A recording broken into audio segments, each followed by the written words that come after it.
திருச்சிற்றம்பலம். மெய்யடியார் பெருமக்களே, இந்த நில உலகத்திலே உள்ள உயிர்கள் அனைத்தும் நோயற்ற வாழ்வும் குறைவற்ற செல்வமும் பெற்று சீரோடும் சிறப்போடும் வளமாகவும் நலமாகவும் வாழ்வாங்கு வாழ வேண்டும் என்று வாழ்த்தி மகிழ்கிறேன். அடியேன் திருமந்திர சுடர் நன்னிலம் ராமசாமி. திருச்சிற்றம்பலம். அடியார் பெருமக்களே, நீங்கள் நாள்தோறும் துயிலெழுங்கள், நல்ல சிந்தனையோடு எழுங்கள். நல்ல அருளாளர்கள் சொல்லுகின்ற சொற்களை எல்லாம் கேளுங்கள். நல்ல சொற்களை பேசுங்கள், இனிமையாக பேசுங்கள், நல்லதையே செய்யுங்கள். உங்கள் வாழ்நாள் முழுவதும் நல்லதே நடக்கும்.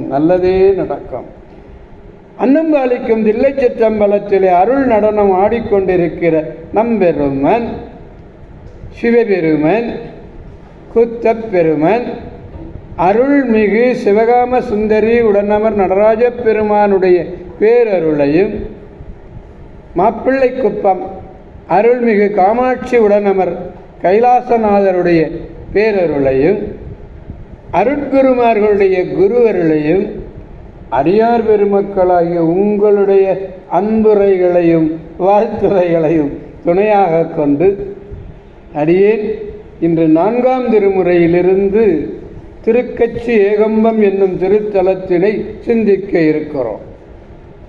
காஞ்சி வானர் முகத்தாமரை எல்லாம் மலரே, திருவதிகை ஞாயிறு எழுந்து அருளியது. திருவதிகை ஞாயிறு அப்பர் பெருமானுக்கு அடியார்கள் எல்லாம் எதிர்கொண்டு அழைக்கிறார்கள். கம்பர் செம்பர் கோயில் குறுகினர். நாவுக்கரச பெருமான் கருவார் கச்சி ஏகம்பர் கடல் வணங்கி பாடினர். அந்த தமிழ் சொல்மாலைகளிலே ஒன்று இந்த திருப்பதிகம். இந்த பதிகத்தினுடைய ஈட்டிலே ராவணன் பற்றிய குறிப்பு இல்லை. இந்த பதிகத்திலே 3வது பாடலை பெருமானிடத்திலே நாம் விண்ணப்பிக்க வேண்டும். பாடலை நாம் முதலில் காண்போம். மலையினார் மகள் ஓர் பாகமாக. மலையினார் மகள் ஓர் பாகமாக மைந்தனார் மழு ஒன்று ஏந்தி சிலையினான் மதில் கண் 3ம் தீயழ செற்ற செல்வர் இலையினார் சூலம் ஏந்தி ஏகம்பம் மேவினாரை தலையினால் வணங்க வல்லார் தலைவர்க்கும் தலைவர் தாமே. தலையினால் வணங்குதல் என்பதுதான் தாழ்த்த சென்னின்னு சொன்னார் இல்லையா அப்பர் பெருமான். தாழ்த்துவதற்குத்தான் தலையே நீ வணங்காய், அதனாலே தலையினாலே வணங்குகிறார்.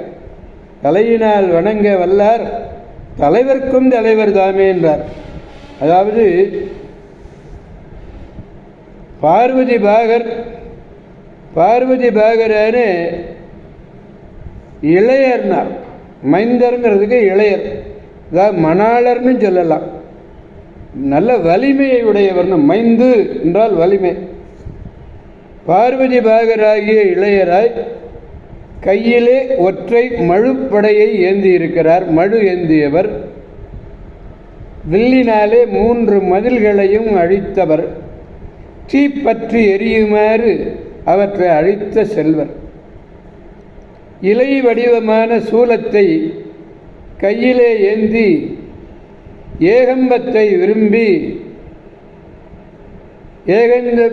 விரும்பி உரைகிறார். பெருமாள் ஒரு தலத்தை விரும்பி உரைகிறார் என்று சொன்னால் அந்த தலம் உயர்ந்த தலம்.